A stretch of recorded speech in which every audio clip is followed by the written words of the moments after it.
I'll quickly answer that question, but I think one important point when we look into the decade is that today, in an environment where all the advanced economies are having 2.5 to 4 times inflation, along with recession or maybe very, very low growth, India registering 7% growth, together with inflation that is 70% of its historical average, is I think something we have to first note. At least in my time period, I haven't ever seen India being an outlier on both counts. So that's the first thing to. Now, when it comes to the way I would frame your question is about, on the one hand, manufacturing, which is basically PLI is an enabler on that manufacturing sector growth versus human capital. I think both are extremely important. Human capital for the service sector.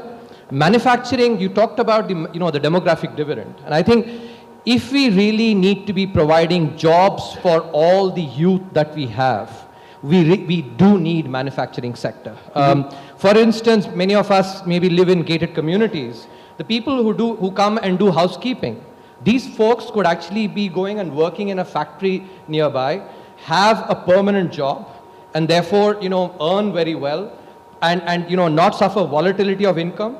And as Milton Friedman said, the permanent, the permanent income hypothesis, that really builds up consumption. And boon boon se sagar bharta hai. So it will actually be important for macro as well, creating jobs. And therefore, the PLI scheme, I wouldn't position it the way you did it, which is as a trade-off. I think we have to certainly enable manufacturing sector growth. And I think now, if you look at the numbers, it is good growing, but there's plenty of potential to move on this. And we need to focus there on removing all the, the 5 elements, each of which actually add to cost, which is capital, labor, logistics, power, and the economies of scale, and really make it competitive for our firms. PLI is something that is actually a stopgap that is enabling it, but eventually these have to be really enabled.